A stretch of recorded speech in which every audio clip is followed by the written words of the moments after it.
What on earth is this? Look, I'm recording it from behind the camera this time.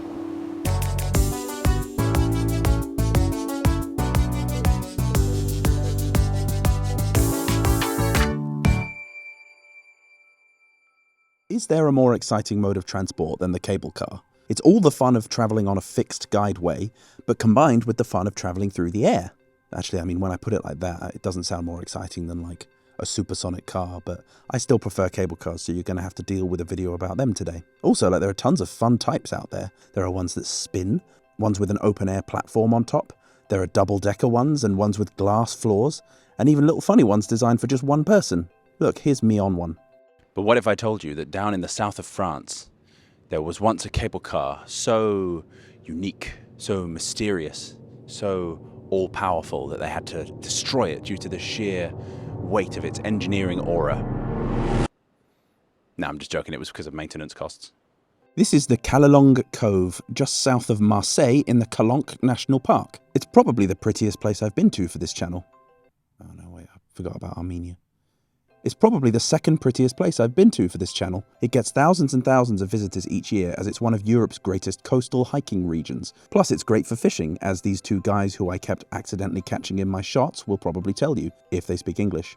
But yes, this is Calanques, a sleepy little cove with lovely views of the ocean and the myriad islands of the Calanques. But if you either A, aren't a nerd, B, don't have a drone, or C, didn't fly to Marseille just to see it, you could be forgiven for completely missing the fact that there's a proper weird and literal one-of-a-kind engineering curiosity built into the rocks below the main road. This is the vestige du Téléscaphe, or the remains of the Téléscaphe. It's not much to look at, but it turns out that it's pretty special. Side note, if you want a sneak peek behind the scenes at What on Earth Is This, here is the face of a man who has climbed down a cliff face to record a piece to camera, only to realise that the microphone he thought was in his pocket is actually a tube of moisturiser, and he has to climb all the way back up to the car.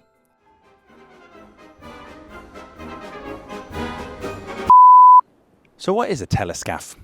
Well, if you're sat looking at these giant pulley wheels thinking, surely there is no way that there was once an underwater cable car. Well, news flash, there was an underwater cable car. And the word Téléscaphe comes from télé, as in short for like cables, like a telecabine. You might have seen that if you've ever been skiing in France. It gives away how middle class I am. And scaphe, like related to diving, I suppose. The moral of the story is that Téléscaphe doesn't have a direct English translation. I guess that shows you how crazy and unique it is. The English were too lazy to make a new word for it. Or maybe they just never knew it existed. Basically, back in the early 1960s, tourism in this sleepy corner of France suddenly began booming as people realised it was actually pretty nice and had phenomenal weather. And as with every touristy place on the coast, once people were tired of just sitting near the water, they wanted to get as close to the ocean as possible, including by diving into it. I've written that in a way that makes me sound like a sort of alien or ChatGPT, but I'm just talking about scuba diving. So yeah, basically this became a scuba diving hotspot, but scuba requires a certain level of fitness that not everyone can meet, such as the elderly and kids. And so two engineers had an idea to create a contraption that would allow everyone to explore the seabed and organic wildlife without the need for diving equipment. And by two engineers, I mean one engineer called Denis Cressel and one Olympic alpine skier called James Coutet. So why was an alpine skier so invested in creating a way for people to experience the underwater world? That's not a rhetorical question, I'm genuinely asking because I have no idea. Coutet and Cressel, after having a chat in 1962, decided to, quote, make the seabed accessible to the average Frenchman, and studies began the same year in Chamonix, where Coutet was based. They decided on a cable car system basically consisting of a number of little mini submarines tethered to a wire as the most efficient system.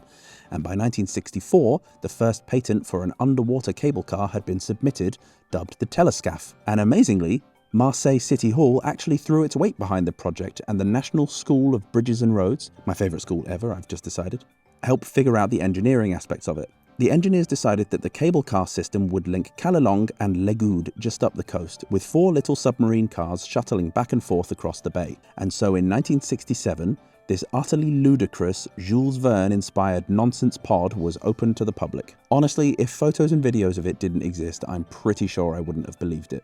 Or at least I would have assumed it was hugely embellished. A really weird fact is that on the 25th of June 1967, the first live multinational multi-satellite television production took place, called Our World. It was a fun little thing where 14 different countries around the world broadcast a bunch of cultural and scientific segments showcasing their country's cool stuff. And sorry to the other 13 countries involved, but us Brits absolutely blew everyone else out of the water by getting the actual Beatles to do the first ever live performance of All You Need Is Love. So yeah, sorry. Good luck following that. When France's turn came around, one of the segments they broadcast was on the newly created Téléscaphe, one day before it was due to start testing. So there were a bunch of cameras on hand to capture it. One thing I spotted as I was researching this thing is that apparently it was first inaugurated and did its first test runs on the 26th of June 1967, and it opened to the public on the 1st of July the same year. That's 1 week of testing for a literal underwater cable car that had never been tried before. Good job, guys. But yeah, no, this thing really operated with real tourists under the real sea. It cost 12 francs to ride, which is about 15 euros in today's money, and took 10 minutes to get from here to the island, with each car weighing about 3 tons and with enough space to fit about 3 people in, which to me sounds pretty claustrophobic, if I'm honest. It operated at a depth of 10 meters or 32 feet. Despite what you might think, this thing was actually extremely safe.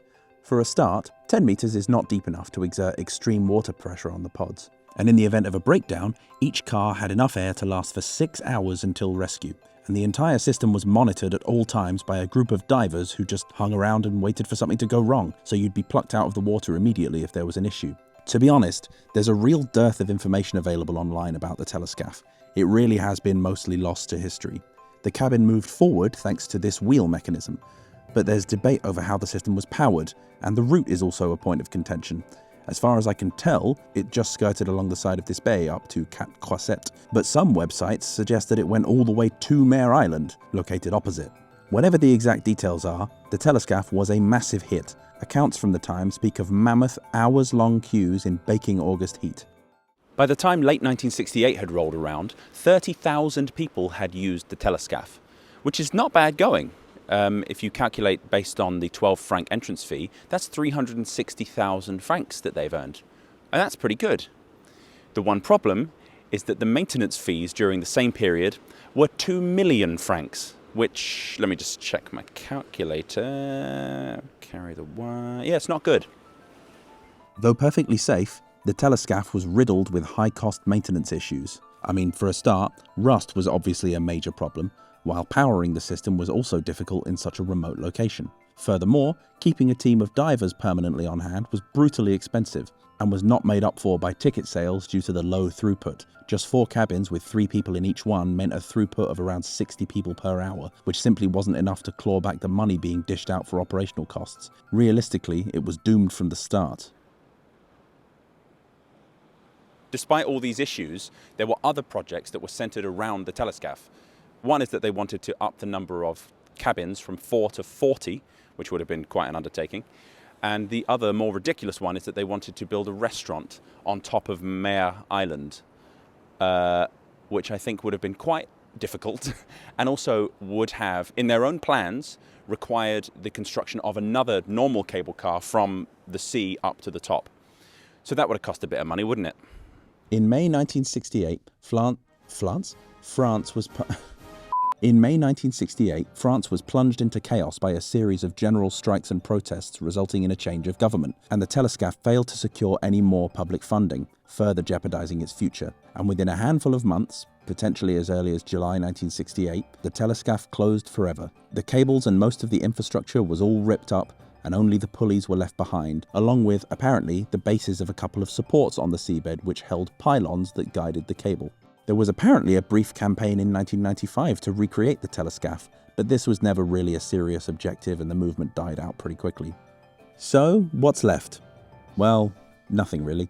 These pulley wheels and the gangway down which the pods travelled are the only reminders of this fascinating project, along with some smaller pulleys further along the coast that I couldn't get access to from my position. However, one of the surviving pods has somehow ended up in a museum in Crécy-sur-Isère, a tiny village in the Alps a 5-hour drive from Calanques. Mysterious. The legacy of the Téléscaphe is a mixed one. Cable cars aren't usually designed for leisure. They're a functional mode of transport designed to traverse terrain that would otherwise be impassable. The Téléscaphe was more of a sort of engineering curiosity, created with the aim of bringing a usually untouchable world to the masses. In that regard, it was a noble creation, though at the same time, from a practical perspective, it was a mostly pointless venture that cost the taxpayer far more money than it should have. So was it a useful tool?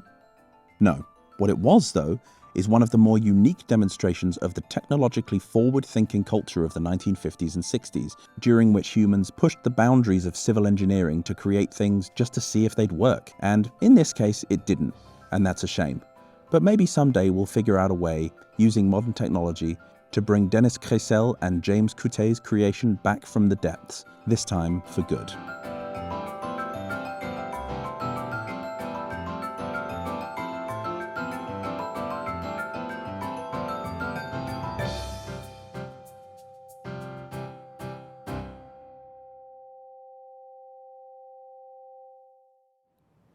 So that's the Téléscaphe. It's pretty cool. There's nothing left of it really apart from these, and as I said earlier, the other set of pulleys on the other side. But yeah, I would say, this is the first time I'm going to say certified, go out of your way to come down here, because, I mean, not to see these, because these are just rusty old pulleys, but the area around here is stunning. It's really, really pretty. Just to reiterate, I am recommending the area around the Téléscaphe. I cannot in good faith recommend coming to see the Téléscaphe wheels up close. The route down here is insanely treacherous. There are huge gaps in the rock that it would be very easy to injure yourself by falling into. The waves can get pretty big, it floods at high tide, and the pulleys themselves are rusty and sharp as hell. You'd need a tetanus booster just to be within 50 feet of them. So don't actually come and see the wheels. Yeah, and I assume in summer it gets absolutely roasting. But I'm here in March, and it's cold. What an exciting anecdote that was. All right, thanks for watching, and see you on the next video.